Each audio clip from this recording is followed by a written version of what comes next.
just just making a video because I'm in my mind. I'm thinking about something. Let me see. Uh, just this person. It was just so weird, and they were just like it was about a line. They were lying about stuff. About a customer. Not like undercharging me. That I called the guy. I felt bad. Oh, I miscalculated. I didn't even say that they were talking about it. I believe. It's like they wanted like extra $50 or $20, which they didn't even deserve. But I lost a lot of health from them. Not just them, but this guy. And I'm not gonna say he wasn't that bad, but he was just overly religious. And it's like he was in my car, and it's like he wanted to get weed. His brother sold me weed one time. It was pretty good. I was like, all right, that's enough, man. And it's like and then I was just like, I don't know how it came out. I was like, oh, they got pills too or something. I think I started popping pills. It's like people bring that into your life. I'm just thinking like this guy I don't want in my life. I don't want drug use in my life. Even though I use, it's like I wouldn't put that on anybody. I wouldn't entice them. And they're doing like oxys or Percocets. It's like isn't it like 5 milligrams or something like that? Like why would you want to do that to yourself? But I'm not gonna say where he got it from, this and that. You got a prescription, you could sell it for like $5, $7. It's really not that important to me.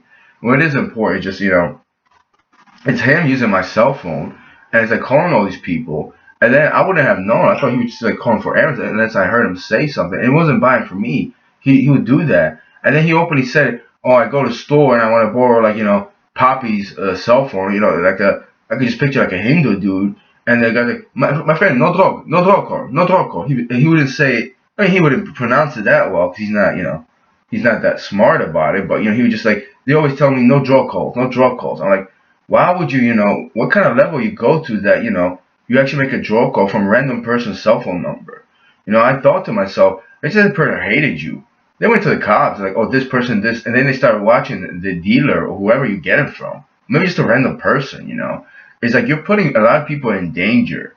And people just probably don't care about that. But I started popping pills after that, after hanging out. And I'm not saying, oh, he told me what drug is. It's that, he had it. I was feeling depressed, sad, and I was beat up on life. So, a Percocet or Oxy or Roxy would do me really good.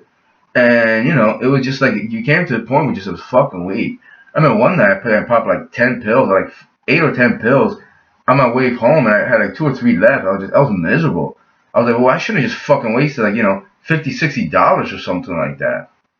But then, I was like, I was just feeling, I was jonesing for like the next day. And, this kid used my cell phone number. So I started calling people, texting. I was like, yes, I need money for this and that. I'm not going to go to Wayne, I'm going to go to you. And the guy's like, you can't be doing that shit. You don't know me like that. I'm like, well, who used my cell phone number, bro? Like, how do you know me like that? Just like, and I'm not gonna, I'm not gonna go in his house and like steal this shit. But it's like, it is dangerous. It is dangerous. That's that recklessness and negligence I talk about. It's not just oh, I don't care about that, I'm gonna keep my mouth shut. It's like you do things like that and you put a lot of people in danger. And who knows what that guy is? Maybe he didn't even deal. I don't even know it. I don't even know. Maybe he just got it from somebody. It was just weird, and I felt bad. I felt like apologizing to him, but then like he treated me like he was like a dickhead about it. So like, fuck you, like your boy over here, he's the one using my cell phone. Well, a lot of times I had to watch my cell phone so he didn't take it and start calling people. Like, why don't you fucking talk to him instead of me? I'm not saying you should do something to him, but like I don't know, block your number or some shit. I'm not gonna be telling cops like, oh, this guy sells drugs and shit. I don't care about that shit. It's simple supply and demand. People get hot, but there's a lot of people that just live reckless lives. Reckless lives. And this guy over here, this kid over here, he would just lie about shit. And like then I heard like one of his friends. I'm not gonna say his name, but like he didn't sell him weed, and it was my fault because I told he found out some way. When I didn't see the guy or some shit. I was talking about he was trying to thieve me or like manipulate me for that 1 hour with a customer a couple months ago. It's like that's my problem. And it's like the guy sells weed. He has priorities. He doesn't like people that steal, that manipulate. That's not my problem. Why you do that every single time? And so does your freaking brother. Because his brother, like supposedly he did a job for this kid Jeffrey, and then like he didn't give him like $200, $300 or something like that. He just went to Pennsylvania and he just took his money because Jeffrey didn't pay him enough, or he was robbing him. It's like he's paying you like whatever money an hour do your job. You're not gonna take money from the company because you're not getting paid well. Don't go to that company then. You know, it's like, who the fuck are you to like? And then people say, oh, Mark has a gun.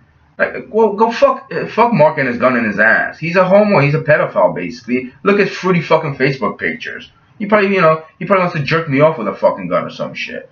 And if he wasn't like that, it's like, I'm not gonna live in fear because Mark has a gun. Don't say anything that he fucking stole the money or this and that. Like, fuck him. Then he ended up in jail, and I heard from Wayne over here. He was crying on the phone, not about his brother, because he ended up like upstate New York with a hoopty car, and he had a broken rim and a flat tire. He cried his way for a customer to give him a tip, some money to fix the flat tire. I mean, that's what you call a fucking herb, a fucking loser, man. Like right there in your fucking face, you know. I'm not demeaning the guy, like just to like bash him this and that, but it's like, who the fuck are you to chase me, call me time after time to have a job? And it's like, I gotta take your ass to fucking Trenton. I gotta pay you for fucking, train this and that. You put drugs in my life. You call people from my cell phone, and then you're just fucking telling yourself that people do that. Maybe I wouldn't have caught up till he started telling me that people tell him not to, no drug calls on his cell phone.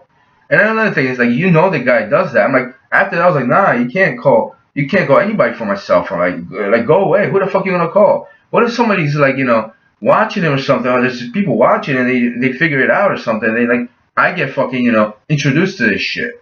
Maybe like people wouldn't catch that many feelings, but it just creates a lot of danger. It's a typical religious person. And another thing I was thinking is like that guy for the drugs, I wouldn't want him in my life. I wouldn't work with him. Nothing like that. It was just like it was grimy, gritty, and it was just disgusting. Another thing is like I try to talk to him about the atheist versus atheism versus theism. He seems to be a religious person, this and that, God, this and that. He didn't have no concept about belief, philosophy, nuts whatsoever. Like he goes along. It probably doesn't go to church. Even if he goes to church, I don't even care. I don't even care. Like, how can you not even have a concept about that when you perpetuate this? Oh, I believe in God. God bless this and that. Like, well, you say the same things everybody else always says, but you don't have a kind of mindset to actually figure it out. And then he like worships hurricanes and thunderstorms. Like he with a smile on his face. I mean, he's like blanked out. His brain just freaking fried from like, I don't know, being born. But I don't want to demean him to that level. There's a whole story. I made a video about how there was just certain things that he put his kid in, and like she was half dressed. I was just creeped out. I was like, I became paranoid after that. I started like checking everything, like who said this and that. It's like it was just ridiculous. It was disturbing, But the recklessness of it all, and that was reckless, by the way. It's like like you don't know me that well. Like you have a random dude sleeping in your house, Like honestly, my parents were a certain way. My parents wouldn't do that shit. Ever since a kid. I mean, I'm not gonna say they were just heteros and just they're so better at life, but they understood that like you wouldn't like bring a random person that you work with like sleep in the bed with you and your kids running around with like shirt on.